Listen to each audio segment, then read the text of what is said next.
প্রধান অতিথি, বিশেষ অতিথিবৃন্দ,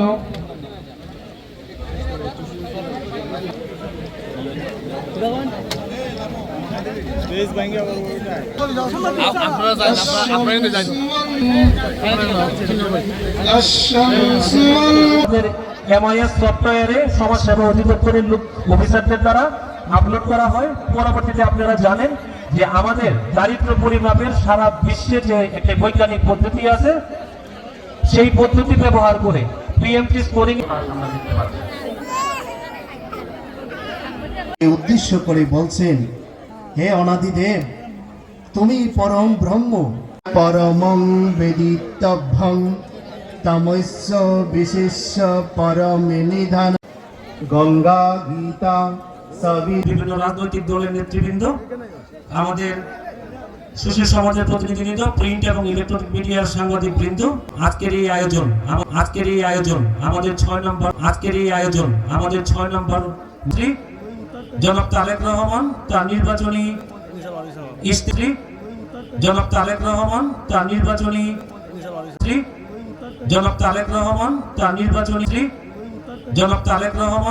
নির্বাচনী ইস্তেহার প্রতিশ্রুতি, জনাব তারেক রহমান তার নির্বাচনী অধিকার রক্ষার জন্য এবং নারীর পরিবারের সদস্যদের উদ্বেলিত।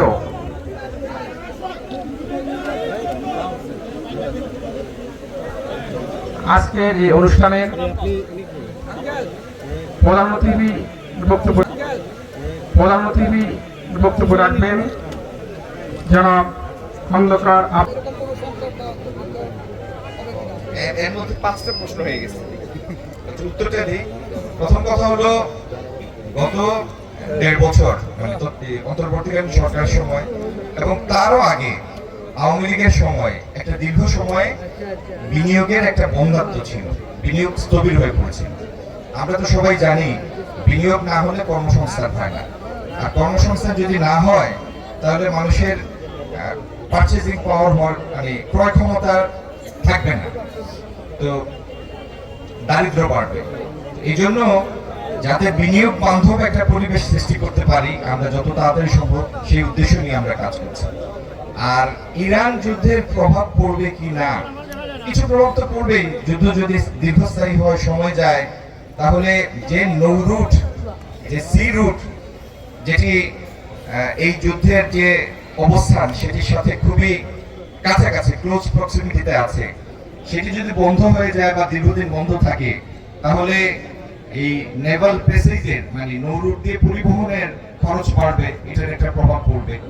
কিন্তু এটি 2-4 দিন, 5 দিন, 10 দিনের মধ্যে এরকম প্রভাব পড়বে সেরকম সম্ভাবনা নাই। সুতরাং দ্রব্যমূল্য বাড়ার, কোন দ্রব্যমূল্য বৃদ্ধি পাওয়ার এই মুহূর্তে আসার কোনো শঙ্কা নেই। ধন্যবাদ সবাইকে। আসসালামু আলাইকুম।